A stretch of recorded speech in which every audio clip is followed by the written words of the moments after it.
Are we really going to do this? Are we really going to? We just got clobbered with young people. We got clobbered by males. We got clobbered by identity politics. And you're going to wade right back into this? Jesus Christ, has anybody ever learned anything? David Hogg made a mistake. Ken Martin called him in, reading the riot act, pass a resolution saying you can't do this, and get on with life. But if we're going to chase every goddamn 25-year-old that says some jackass thing out of the party and under the grounds of some allocated positions based on gender or ethnicity or whatever the fuck they do, we're just doing the same thing. We never learn. We never learn. I know. You saw what happened with young voters. You saw what happened to male voters. You saw what happened, the staggering unpopularity of this. And you're going to go right back into it? Are we?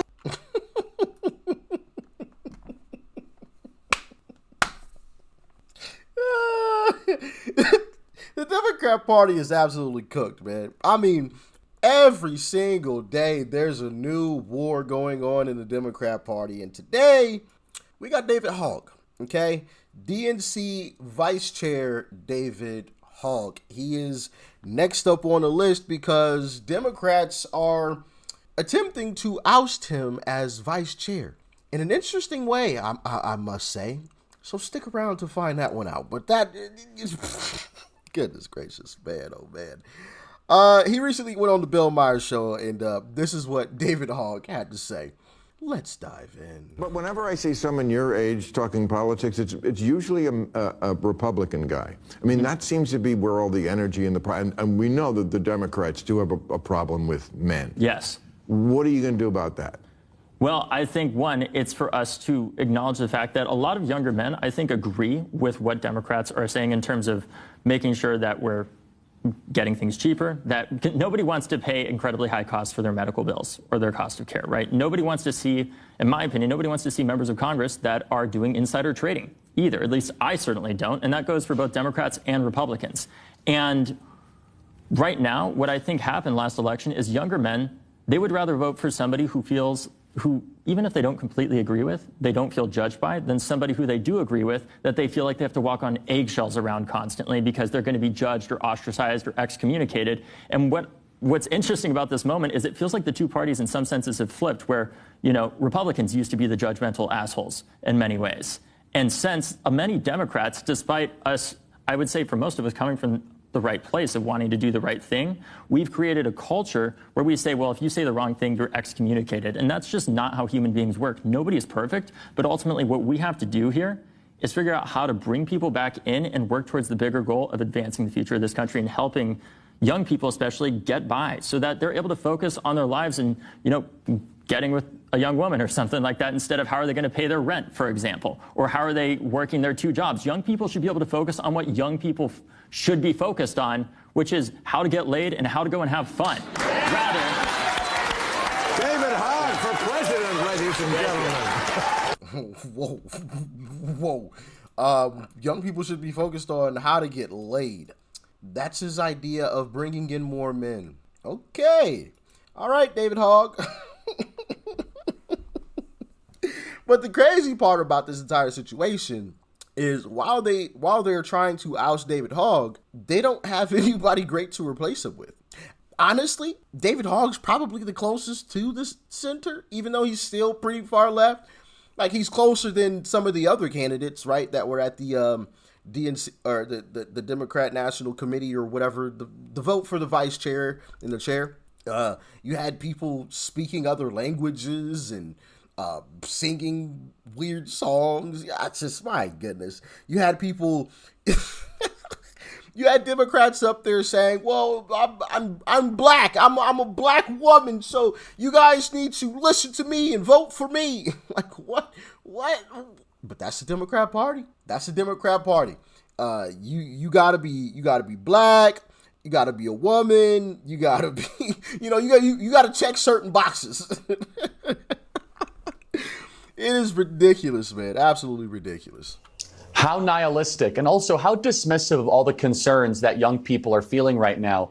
The Democrats the last couple of years, and Hogg is half right about this, they have lost young people, especially young men. When I go to these college campuses, though, they don't just want to have more degeneracy or debauchery. They're looking for something greater, something higher. They're in the pursuit of something good and true and beautiful. Remember, if you're on a college campus right now, the very young people that we at Turning Point USA are winning over, large in part thanks to President Trump, you suffered under the lies and the deception of COVID, of wearing a mask while you shower, of the 9th booster shot, of the hyper-policing of every pronoun and every syllable that you say. And they want something greater than that, not something darker and something that is rooted in a cynical worldview. And David Hogg is so dismissive of young people that want to have a mission, that want to have meaning, that don't just want to pursue what makes them feel good, but instead young people increasingly want to do good. This is also why we're seeing young people go back to church. According to Axios, a story just a couple days ago, church attendance is going up large in part thanks to young Gen Z men. David Hogg is selling a very dark worldview, and we are going to embrace one that lifts people up and one that is rooted in eternal principle. Man, Charlie Kirk, shout out to Charlie Kirk, man. He's doing some great things out here. Now, I want to play the clip of the DNC Credentials Committee meeting where they were talking about revoting for DNC vice chair because David Hogg is a man. And they want to me, it sounds like they want to get a woman in there because women didn't get a fair shot. Check that out. Thank you very much, Mr. Chairman. I think I just want to say, first of all, echoing a bit of what Mr. Jacobs said, we're a party that believes in doing the right thing. We're a party that believes in fair elections. And this election in no way, shape, or form was fair. It could have been fair. It was unusual and not anticipated in any of the rules. December 12th, January 25th, the late night email that went out, it was never anticipated that there was going to be a mail ballot, a mail vote, and a all gender ballot combined. And so understandably, whoever put that together got confused and failed to, they decided we're going to save some time. We're going to put them both on the ballot and then we're going to have a vote. But the failure here that no chair can take responsibility for this. You can't give the chair the right to overcome this when the chair's not going to stand up there and say, we want the men, now that we're going to collapse the voting into one question, we're going to give the men twice as many votes as the women. The idea that David Hogg got 291 votes in his 214 votes in his and losing to Malcolm Kenyatta in 512 votes, which should have been 411. The idea that he got 214 and that they count again in the all gender ballot, he had a 214 vote lead on the women before they ever started the counting is just not fair and not the right thing to do. And I agree. We've heard all this about points of order, but I tell you what, I'm going to take the guy that wrote the book as opposed to somebody that's a parliamentarian in Utah for 7 years. I'm going to take people who are expert in this field and who can, and even I can read the Robert's Rules of Order, have been in lots of meetings with them. I can see the continuing fact of this. Continuing effect, we declared somebody elected to the third position that would have come in fifth had the ballots been counted properly. And so the mistake was made. What was done was fine, putting two questions on there. It made it confusing, but we had two lines on the ballot. The mistake was made when they said, when they didn't say you must put the male ballot and the male vote first and the all gender vote second. And that. So now they're trying to go back and rig another election, which is kind of ironic, ain't it?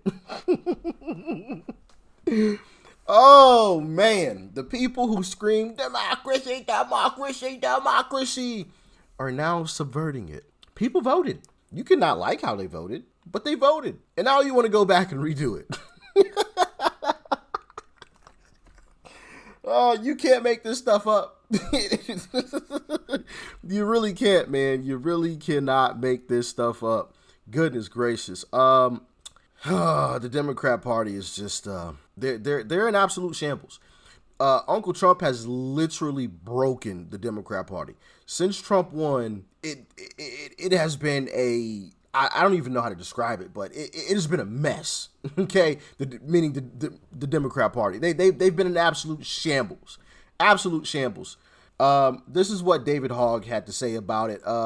He said the DNC has pledged to remove me, and this vote has provided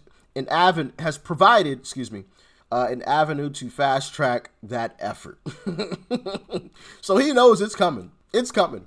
And they're just going to replace him with somebody even worse. So that's going to be so entertaining. So entertaining to see which woke lunatic they put in his place. But anyway, y'all let me know your thoughts and your opinions on this. Stay safe out there. Peace and love. I'm out.